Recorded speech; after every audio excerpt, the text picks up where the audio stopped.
አማራ ክልል ሲገባ ቲፒኤልኤፍ ያደረገው ነገር ያሳፍራል። ፋብሪካዎች አፍርሷል፣ ትምህርት ቤት አቃጥሏል፣ ባንክ ዘርፏል። የኢትዮጵያ መከላከያ ሰራዊት መቀሌ ነበረ በብቸኝነት ቲፒኤልኤፍን አባሮ ሻቢያን ሳያስገባ መቀሌ አንድ ቤት የፈረሰ አታገኙም። አንድ ቤት ቲፒኤልኤፍስ ቢሆን አማራ ክልል መጥቶ እንደዛ አይነት ነገር ማድረግ ነገ ለሚቀየር ታሪክ አስፈላጊ ነበር? እንደዚህ ያለው ኢትዮጵያን ያላስቀደመ ለጊዜ ድል፣ ለጊዜ ሳውንድ ባይት፣ ለሚዲያ ጫወታ የሚደረግ የፖለቲካ ስብዕና በዘላቂነት በራሳችን ሕዝብ ላይ ጉዳት የሚያመጣ ብቻ ሳይሆን በታሪክ መነጽር ሊጋባው በየነን ዛይ ታሪክ እንዳነሳቸው በታሪክ ውስጥ ይነሳል። ታሪክ አያዳላም።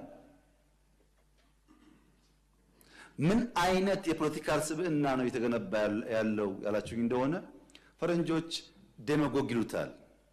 ዴማጎግ ፖለቲካል ካራክተር ያላቸው ሰዎች ወደ ፖለቲካል ሊደርሺፕ ሲመጡ የሚያስቀድሙት ምክንያት ሳይሆን ኢሞሽን ነው። ለምሳሌ የወልቃይትን ጉዳይ እንዴት እንደምንፈታ በህገ መንግስት አግባብ ብለን ከተስማማን በስተቀር ከተስማማን በኋላ ወልቃይት ካልተመለሰ ተስማምተው ፈርመዋል እኮ። ይሄ ዴማጎግ ነው። በትንሽ ስሜት ህዝብን ለመቀስቀስ የሚደረግ ነገር ማለት ነው። ዴማጎገሪ ቀላል መፍትሄ ነው የሚፈልገው። ዘላቂ መፍትሄ ላይ አያተኩርም።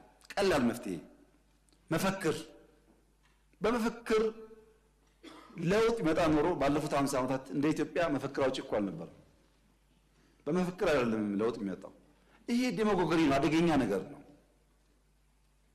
ተቋም ማፍረስ፣ ከፋፋይ ሐሳቦች፣ ትረስት ማጥፋት የመሳሰሉ የዴማጎግ ካራክተር ያላቸው ፖለቲካል ፐርሰኔል የሚከተሉት መንገድ ነው ኢትዮጵያ ውስጥ ያለውን ጉዳይ እያፋፋመ ያለው። በዘላቂነት ድል ያመጣሉ ወይ? በፍጹም። ለምን? ፕራግማቲስት አይደሉም። ፕራግማቲስት ማለት በየቀኑ ያለችውን እድል በመልካምነት የሚጠቀም ማለት ነው። ለምሳሌ ቅድም አንድ ወንድሜ ሲያነሱ የሚሰራው ቤት ለሀብታም ብቻ ነው አሉ። እኔ ያዋሪ የሰራሁት ለሀብታም ነው። ይሄ ዴማጎግ ነው። እፍታ መውሰድ ነው። ፋክት አይደለም። መጥፎ ባህሪ ነው። ባይዘው ፋክትን እውነትን ዲናይ ማለት ጥሩ አይደለም። አርሶ አደር ይቀየር ብለን በየመንደሩ ያያችሁት በቲቪ የሰራነው ቤት የሚባል ያልነበራቸው ሰዎች ሽንት ቤትና ቤት ሶፋ ቲቪ እንኖራቸው ማድረግ ለሀብታም አይደለም። ስንት ሀብታምስ ኢትዮጵያ ያለና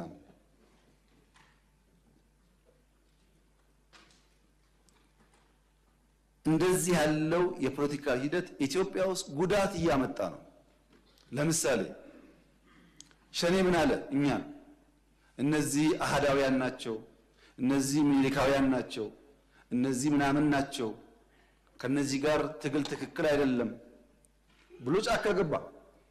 እኛ ዩኒቲ ፓርክ ስናስመርቅ ዩኒቲ ፓርክ ማስመረቅ ወንጀል ነው ብለው አሁን ዛሬ ከእንትና ጋር ሰርግና ምላሽ። ታዲያ እንደዚህ ከሆነ እኛ ለምን ተከሰስን? እፍታ ነው። ትናንትና ምን ብዬ ነበር፣ ምን ሰርቼ ነበር፣ የት ጋር ቆሜ ነበር የሚል ነገር አይታይም። ሰው የዕለቷን ብቻ ስለሚያይ ማለት ነው። ይሄ ዴማጎገሪ የተጠናወተን ያለ ባህሪ የኢትዮጵያን ፖለቲካ በከፍተኛ ደረጃ የሚያዛባና ጉዳት የሚያመጣ ነው።